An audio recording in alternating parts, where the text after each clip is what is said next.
नमस्कार, आर के Maurya commerce classes में आपका स्वागत है। मैं राजकुमार मौर्य इस वीडियो के माध्यम से कॉस्ट अकाउंटिंग की परीक्षा देने वाले सभी छात्र छात्राओं को बताना चाहते हैं कम से कम समय में अच्छी तैयारी कैसे करें ताकि पेपर में आपको अच्छा अंक प्राप्त हो सके। ध्यान दीजिएगा, जो स्टूडेंट बेहतर तरीके से पेपर देना चाहते हैं और अच्छा अंक प्राप्त करना चाहते हैं, इस वीडियो को अगर आप पूरा देखेंगे तो बड़े काम का है आपका। तो सबसे पहले आपको अपनी कॉपी में लिख लेना है किसका पेपर देना है, कॉस्ट अकाउंटिंग का। कॉस्ट अकाउंटिंग को बोला जाता है लागत लेखांकन। और आपको बताना चाहते हैं लागत लेखांकन में पहले न्यूमेरिकल चैप्टर कौन से आपको थोड़ा तैयार कर लेना है, ज़्यादा नहीं, ठीक है, थोड़ा थोड़ा। सबसे पहले आपको यूनिट कॉस्टिंग, ठीक है, इकाई लागत हिंदी में बोला जाता है। अगर आपके पास कोई साधन नहीं है तैयार करने का तो आप हमारे दिए गए मोबाइल नंबर के माध्यम से नाम मात्र के शुल्क में क्लास ले सकते हैं, जहां पर आपकी पूरी तैयारी करा देंगे अच्छे से। यूनिट कॉस्टिंग के बाद आपको बताना चाहते हैं एक चैप्टर है इसका कॉन्ट्रैक्ट अकाउंट, ठेका, समझ रहे हैं, ठेका कॉन्ट्रैक्ट आपको तैयार कर लेना है। तीसरा नंबर है आपका, ध्यान दीजिएगा थोड़ा से, प्रोसेस। ये सब आसान, इसमें के 10-15 क्वेश्चन अच्छे से तैयार कर लोगे। और 10-15 क्वेश्चन का मतलब होता है कि आपके पास बहुत कम समय में, अगर आप एक दिन में 2 घंटा पढ़ लेंगे तब आपका तैयार हो जाएगा। 2 घंटे का मतलब 2 घंटा अगर हमारी वीडियो देख लेंगे तभी आपका तैयार हो जाएगा। 2 घंटा इसका, 2 घंटा इसका, 2 घंटा इसका, बस। अरे 10-10, 12-12 मिनट की वीडियो होती है, 15 मिनट की, 2-2 घंटा देखेंगे, 10-12 क्वेश्चन आपका तैयार हो गया, उसी 10-12 में आएगा पेपर में। अब आप समझ लीजिएगा, जब इसका आप न्यूमेरिकल थोड़ा तैयार कर लेंगे, प्रोसेस बता दिया मैंने, और एक और लिख लीजिए, एक आप लिख लीजिए ऑपरेटिंग, मतलब परिचालन लागत, ऑपरेटिंग कॉस्टिंग, परिचालन लागत, 2 घंटा इसका, यानी कि 8 घंटे में आप चाहें तो तैयार कर सकते हैं। पढ़ना पड़ेगा थोड़ा, ज़्यादा नहीं, बहुत थोड़ा। तो आप अगर इतना तैयार कर लेते हैं तो इसके अंतर्गत जो भी थ्योरी है वो भी आपका तैयार हो जाएगा।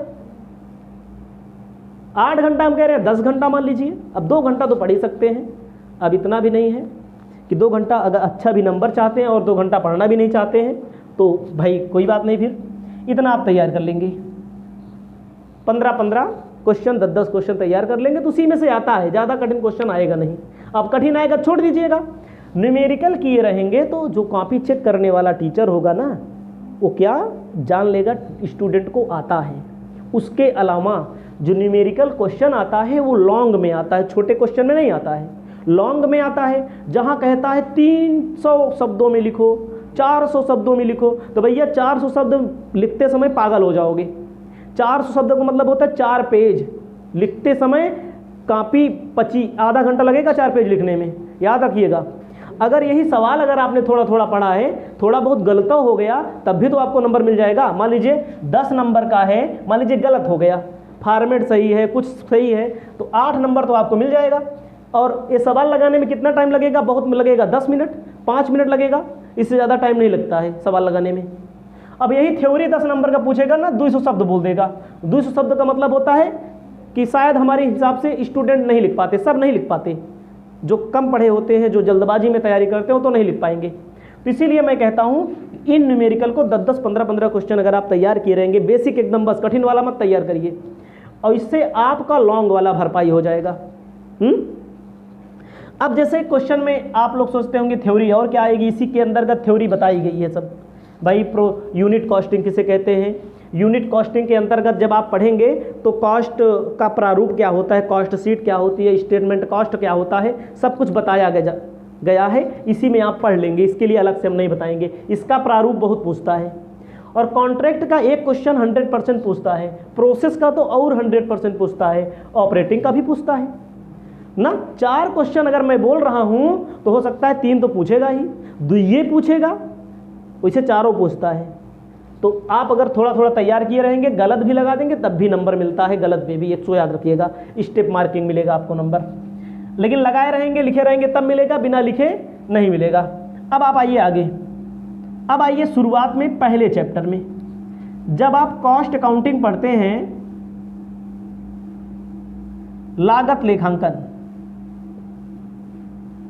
तो पेपर में बहुत पूछता है लागत लेखांकन से क्या आशय है, मीनिंग ऑफ कॉस्ट अकाउंटिंग, लागत लेखांकन के क्षेत्र बताइए, लागत लेखांकन का महत्व बताइए। और सबसे ज़्यादा ये वाला प्रश्न पूछता है कॉस्ट अकाउंटिंग यानी कि फाइनेंशियल अकाउंटिंग में अंतर, लागत लेखांकन वित्तीय लेखांकन से क्यों भिन्न है, अंतर पूछता है। ऐसे शब्द बोल देगा कि स्टूडेंट थोड़ा कंफ्यूज हो जाते हैं, कॉस्ट अकाउंटिंग हम क्यों पढ़ते हैं, फाइनेंशियल अकाउंटिंग क्यों पढ़ते हैं ना, बहुत ज़रूरी है।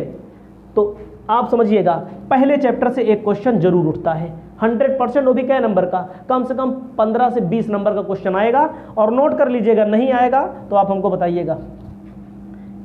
दूसरा नंबर, आप थोड़ा आगे बढ़ेंगे, आपके पेपर में पूछेगा मशीन हावर रेट, मशीन घंटा दर, ये न्यूमेरिकल चैप्टर है, लेकिन पूरा का पूरा हमारे पास तो है ये है, उसमें कोई दो राय नहीं है, हमारे पास पूरा वीडियो है इसका, एक एक क्वेश्चन का वीडियो है, 17, 18, 20 क्वेश्चन रहते हैं, उसका पूरा वीडियो है, वो बात अलग है।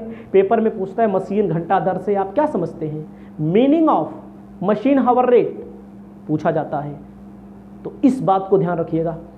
अब दूसरा आ जाइए, थोड़ा अलग आ जाइए, तीसरा नंबर कौन सा क्वेश्चन पूछेगा आपसे, पूछ सकता है। जब आप आएंगे तो एक आपको मिलेगा ओवर टाइम, ओवर टाइम का मतलब हिंदी में पूछता है आधि समय, छोटा सा क्वेश्चन पूछता है ओवर टाइम से संबंधित, ठीक है।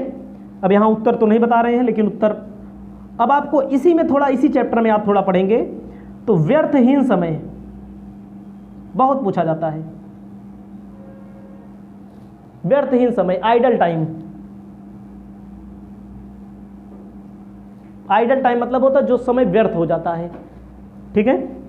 उसके बाद इसको आप तैयार कर लीजिएगा।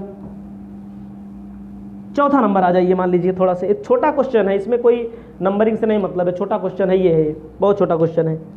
अब आपको ध्यान देना है, पेपर में बहुत ज़्यादा पूछा जाता है क्या, ABC एनालिसिस, ABC विश्लेषण हिंदी में बोलते हैं, एनालिसिस मतलब विश्लेषण बोला जाता है। 5वां नंबर थोड़ा आएंगे आप तो पूछा जाता है ABC के अंतर्गत ही एक आता है वेद एनालिसिस, वेद एनालिसिस, ठीक है। और आपको थोड़ा आगे आना है, जब थोड़ा आगे आएंगे तो एक क्वेश्चन पूछा जाता है ओवरहेड से, उपरिव्यय से आप क्या समझते हैं, उपरिव्यय के बारे में क्वेश्चन थ्योरी है, पूछा जाता है यहाँ से। अब छठे नंबर पर अगर आप आएंगे तो आप जैसे पेपर में पूछा जाता है डायरेक्ट एक्सपेंसेस क्या है, इनडायरेक्ट एक्सपेंसेस क्या है, हिंदी में कहेंगे प्रत्यक्ष व्यय और अप्रत्यक्ष व्यय। यहाँ से भी बहुत सारे क्वेश्चन आपके पेपर में पूछे जाते हैं यहाँ से, और 100% पूछा जाएगा। और कभी कभी पूछ लेता है लागत के मूल तत्व के बारे में, ठीक है। तो ध्यान दीजिएगा, इसके अंतर्गत की थ्योरी हम नहीं बता रहे हैं, जैसे प्रोसेस में भी है, प्रोसेस में नॉर्मल लॉस, एबनॉर्मल लॉस बहुत पूछा जाता है पेपर में, ठीक है। ऑपरेटिंग में पूछा जाता है परिचालन लागत से क्या आशय है, उसका प्रारूप बनाइए, ठीक है। उसके बाद आप थोड़ा आगे आएंगे, 7वां नंबर हम आपको बताना चाहते हैं, चैप्टर है एक टेंडर कॉस्टिंग। टेंडर अगर आपके सिलेबस में होगा तो पूछा जाएगा, कहीं कहीं टेंडर नहीं रहता है सिलेबस में, तो टेंडर इससे सवाल भी पूछी जाती है, वो बात अलग है, लेकिन सवाल को मैंने इतना कहा तैयार करो बस। टेंडर निविदा मूल्य से क्या आशय है, बहुत पूछा जाता है। निविदा मूल्य को निर्ख मूल्य कहते हैं, अनुमानित मूल्य कहते हैं। एक क्वेश्चन आपको लिखना है। पहले आपको ध्यान देना है, पेपर में एक क्वेश्चन पूछता है, 8वां नंबर लिखिए, कॉस्ट ऑडिट बहुत पूछा जाता है। लागत अंकेक्षण, लागत अंकेक्षण कॉस्ट ऑडिट कैसे किया जाता है, बहुत सटीक क्वेश्चन यहाँ से पूछा जाता है। ठीक है, उसके बाद आइए आप 9वां नंबर और 10वां नंबर, इतना ही क्वेश्चन हम आपको बता रहे हैं। हमारे पास बुक है, इस बुक से हम थोड़ा देख लेते हैं। आप देखेंगे तो लीफो, फीफो, हीफो, मीफो, लीफो, फीफो, हीफो, मीफो। देखो कभी कभी पूछा जाता है सामग्री नियंत्रण, मटेरियल कंट्रोल से क्या से मटेरियल कंट्रोल कैसे किया जाता है, मटेरियल का कैलकुलेशन कैसे किया जाता है, तो आपको लीफो, फीफो, हीफो, मीफो के बारे में थोड़ा थोड़ा लिख देना है। ठीक है, उसके बाद एक क्वेश्चन लास्ट में हिंदी में लिख लीजिए, मजदूरी भुगतान पद्धति। मजदूरी भुगतान पद्धति, वेजेस पेमेंट सिस्टम। मजदूरी भुगतान पद्धति किसे कहा जाता है, जिसे में समय के आधार पर होता है, काम के आधार पर होता है। हाल से और रोमन बहुत पूछा जाता है पेपर में। इतना जिसका तैयार है, मैं कहता हूँ 80%, 90% मिला लीजिएगा। और इसकी तैयारी जो होगी सिर्फ 24 घंटे में होगी। ठीक है, एक दिन में 2 घंटा पढ़िए, 12 दिन में होता है 24 घंटा पढ़िए। ठीक है, तो इसे आप पढ़ लेंगे और आपका कोर्स तैयार हो जाएगा। अगर आपको पढ़ना होगा ऑनलाइन तो संपर्क कर लीजिएगा।